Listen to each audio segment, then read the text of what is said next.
When 2 full years had passed, Pharaoh had a dream. He was standing by the Nile when out of the river there came up 7 cows, sleek and fat, and they grazed among the reeds. After them 7 other cows, ugly and gaunt, came up out of the Nile and stood beside those on the riverbank. And the cows that were ugly and gaunt ate up the 7 sleek, fat cows. Then Pharaoh woke up. He fell asleep again and had a second dream. 7 heads of grain, healthy and good, were growing on a single stalk. After them, 7 other heads of grain sprouted thin and scorched by the east wind. The thin heads of grain swallowed up the 7 healthy, full heads. Then Pharaoh woke up. It had been a dream. In the morning his mind was troubled, so he sent for all the magicians and wise men of Egypt. Pharaoh told them his dreams, but no one could interpret them for him. Then the chief cupbearer said to Pharaoh, "Today I am reminded of my shortcomings. Pharaoh was once angry with his servants, and he imprisoned me and the chief baker in the house of the captain of the guard. Each of us had a dream the same night, and each dream had a meaning of its own. Now a young Hebrew was there with us, a servant of the captain of the guard. We told him our dreams, and he interpreted them for us, giving each man the interpretation of his dream. And things turned out exactly as he interpreted them to us. I was restored to my position, and the other man was impaled." So Pharaoh sent for Joseph, and he was quickly brought from the dungeon. When he had shaved and changed his clothes, he came before Pharaoh. Pharaoh said to Joseph, "I had a dream, and no one can interpret it. But I have heard it said of you that when you hear a dream, you can interpret it." "I cannot do it." Joseph replied to Pharaoh. "But God will give Pharaoh the answer he desires." Then Pharaoh said to Joseph, "In my dream I was standing on the bank of the Nile, when out of the river there came up 7 cows, fat and sleek, and they grazed among the reeds. After them, 7 other cows came up, scrawny and very ugly and lean. I had never seen such ugly cows in all the land of Egypt. The lean, ugly cows ate up the 7 fat cows that came up first. But even after they ate them, no one could tell that they had done so. They looked just as ugly as before. Then I woke up. In my dream I saw 7 heads of grain, full and good, growing on a single stalk.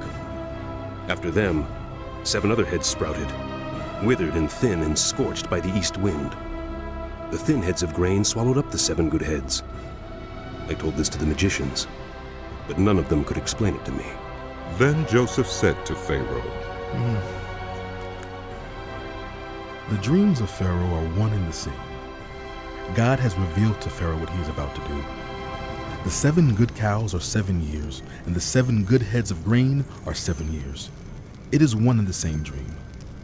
The 7 lean, ugly cows that came up afterward are 7 years, and so are the 7 worthless heads of grain scorched by the east wind. They are 7 years of famine. It is just as I said to Pharaoh. God has shown Pharaoh what he is about to do.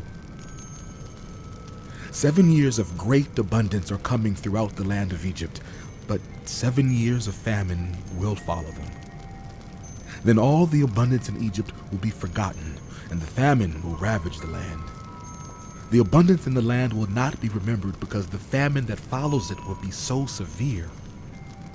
The reason the dream was given to Pharaoh in 2 forms is that the matter has been firmly decided by God, and God will do it soon. And now, let Pharaoh look for a discerning and wise man and put him in charge of the land of Egypt. Let Pharaoh appoint commissioners over the land to take 1/5 of the harvest of Egypt during the 7 years of abundance. They should collect all the food of these good years that are coming and store up the grain under the authority of Pharaoh to be kept in the cities for food. This food should be held in reserve for the country to be used during the 7 years of famine that will come upon Egypt, so that the country may not be ruined by the famine. The plan seemed good to Pharaoh and to all his officials. So Pharaoh asked them, "Can we find anyone like this man? One in whom is the Spirit of God?" Then Pharaoh said to Joseph, "Since God has made all this known to you, there is no one so discerning and wise as you. You shall be in charge of my palace, and all my people are to submit to your orders. Only with respect to the throne will I be greater than you." So Pharaoh said to Joseph, "I hereby put you in charge of the whole land of Egypt." Then Pharaoh took his signet ring from his finger and put it on Joseph's finger. He dressed him in robes of fine linen and put a gold chain around his neck. He had him ride in a chariot as his second in command, and people shouted before him. "Make way!" Thus he put him in charge of the whole land of Egypt. Then Pharaoh said to Joseph, "I am Pharaoh, but without your word, no one will lift hand or foot in all Egypt." Pharaoh gave Joseph the name Zaphunath-Paneah, and gave him Asenath, daughter of Pharaoh, priest of On, to be his wife. And Joseph went throughout the land of Egypt. Joseph was 30 years old when he entered the service of Pharaoh, king of Egypt. And Joseph went out from Pharaoh's presence and traveled throughout Egypt. During the 7 years of abundance, the land produced plentifully. Joseph collected all the food produced in those 7 years of abundance in Egypt and stored it in the cities. In each city he put the food grown in the fields surrounding it. Joseph stored up huge quantities of grain, like the sand of the sea. It was so much that he stopped keeping records because it was beyond measure. Before the years of famine came, 2 sons were born to Joseph by Asenath, daughter of Pharaoh, priest of On. Joseph named his firstborn Manasseh and said, "It is because God has made me forget all my trouble and all my father's household." The second son he named Ephraim and said, "It is because God has made me fruitful in the land of my suffering." The 7 years of abundance in Egypt came to an end, and the 7 years of famine began, just as Joseph had said. There was famine in all the other lands, but in the whole land of Egypt there was food. When all Egypt began to feel the famine, the people cried to Pharaoh for food. Then Pharaoh told all the Egyptians, "Go to Joseph and do what he tells you." When the famine had spread over the whole country, Joseph opened all the storehouses and sold grain to the Egyptians, for the famine was severe throughout Egypt. And all the world came to Egypt to buy grain from Joseph, because the famine was severe everywhere.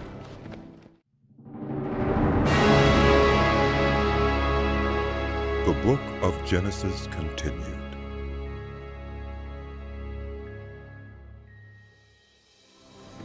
When Jacob learned that there was grain in Egypt, he said to his sons, "Why do you just keep looking at each other? I have heard that there is grain in Egypt. Go down there and buy some for us, so that we may live and not die." Then 10 of Joseph's brothers went down to buy grain from Egypt. But Jacob did not send Benjamin, Joseph's brother, with the others, because he was afraid that harm might come to him. So Israel's sons were among those who went to buy grain, for the famine was in the land of Canaan also. Now Joseph was the governor of the land, the person who sold grain to all its people. So when Joseph's brothers arrived, they bowed down to him with their faces to the ground. As soon as Joseph saw his brothers, he recognized them. But he pretended to be a stranger and spoke harshly to them. "Where do you come from?" He asked. "From the land of Canaan," they replied. "To buy food." Although Joseph recognized his brothers, they did not recognize him. Then he remembered his dreams about them and said to them, "You are spies. You have come to see where our land is unprotected." "No, my lord. They answered. Your servants have come to buy food. We are all the sons of one man. Your servants are honest men, not spies." "No," he said to them. "You have come to see where our land is unprotected." But they replied, "Your servants? We're 12 brothers, the sons of one man who lives in the land of Canaan. The youngest is now with our father, and one is no more." Joseph said to them, "It is just as I told you. You are spies, and this is how you will be tested. As surely as Pharaoh lives, you will not leave this place unless your youngest brother comes here. Send one of your number to get your brother. The rest of you will be kept in prison so that your words may be tested to see if you are telling the truth. If you are not, then as surely as Pharaoh lives, you are spies. And he put them all in custody for 3 days. On the 3rd day, Joseph said to them, Do this and you will live, for I fear God. If you are honest men, let one of your brothers stay here in prison while the rest of you go and take grain back for your starving households. But you must bring your youngest brother to me so that your words may be verified and that you may not die. This they proceeded to do. They said to one another, Surely we are being punished because of our brother. We saw how distressed he was when he pleaded with us for his life, but we would not listen. That's why this distress has come on us. Reuben replied, Didn't I tell you not to sin against the boy? But you wouldn't listen. Now we must give an accounting for his blood. They did not realize that Joseph could understand them, since he was using an interpreter. He turned away from them and began to weep, but then came back and spoke to them again. He had Simeon taken from them and bound before their eyes. Joseph gave orders to fill their bags with grain, to put each man's silver back in his sack, and to give them provisions for their journey. After this was done for them, they loaded their grain on their donkeys and left. At the place where they stopped for the night, one of them opened his sack to get feed for his donkey, and he saw his silver in the mouth of his sack. My silver has been returned. He said to his brothers, Here it is in my sack. Their hearts sank, and they turned to each other, trembling, and said, What is this that God has done to us? When they came to their father Jacob in the land of Canaan, they told him all that had happened to them. They said, The man who is Lord over the land spoke harshly to us and treated us as though we were spying on the land. But we said to him, We are honest men. We are not spies. We were 12 brothers, sons of one father. One is no more, and the youngest is now with our father in Canaan. Then the man who was Lord over the land said to us, This is how I will know whether you are honest men. Leave one of your brothers here with me, and take food for your starving households and go. But bring your youngest brother to me, so I will know that you are not spies, but honest men. Then I will give your brother back to you, and you can trade in the land. As they were emptying their sacks, there in each man's sack was his pouch of silver. When they and their father saw the money pouches, they were frightened. Their father Jacob said to them, You have deprived me of my children. Joseph is no more, and Simeon is no more, and now you want to take Benjamin. Everything is against me. Then Reuben said to his father, You may put both of my sons to death if I do not bring him back to you. Entrust him to my care, and I will bring him back. But Jacob said, My son will not go down there with you. His brother is dead, and he is the only one left. If harm comes to him on the journey you are taking, he will bring my gray head down to the grave in sorrow.